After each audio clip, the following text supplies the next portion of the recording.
If HandBrake is giving you a connection error, don't worry. This usually means the app is having trouble connecting to its background worker, or the worker is stuck after a failed encode.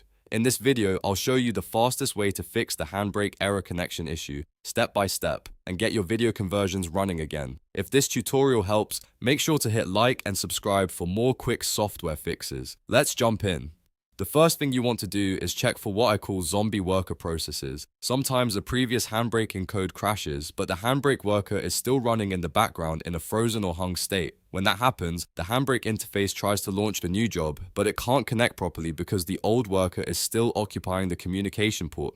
To fix that, press Ctrl, Shift, and Escape on your keyboard to open Task Manager. If Task Manager opens in the simple view, click More Details so you can see everything.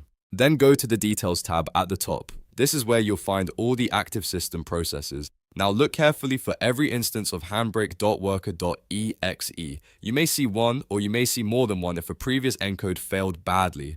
Right-click each HandBrake.Worker.exe process and choose End Process Tree. Ending the process tree is important because it fully stops the worker and anything attached to it, instead of just closing a single visible task. Once you've ended all of the HandBrake worker processes, close Task Manager and relaunch HandBrake. In many cases, that alone fixes the connection error immediately. If HandBrake still refuses to connect, the next step is to repair the .NET 8.0 runtime. This is important because the connection between the HandBrake user interface and the engine depends on Microsoft .NET.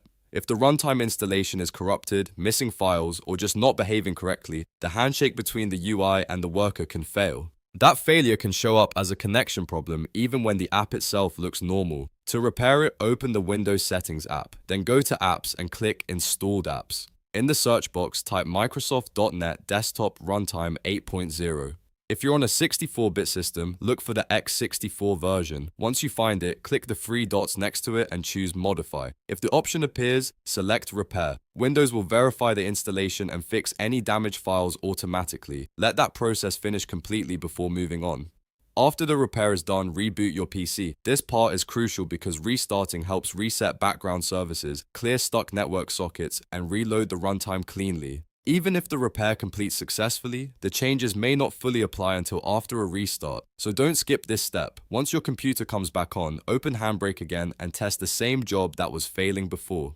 If the issue was caused by a hung worker process, HandBrake should open normally now. If it was caused by a broken .NET handshake, the repair and restart should restore the connection between the app and its engine. Either way, these two fixes solve the most common HandBrake error connection problems without reinstalling the whole program. So to recap, first kill any stuck HandBrake.Worker.exe processes in Task Manager, then repair Microsoft .NET Desktop Runtime 8.0, and finally restart your computer.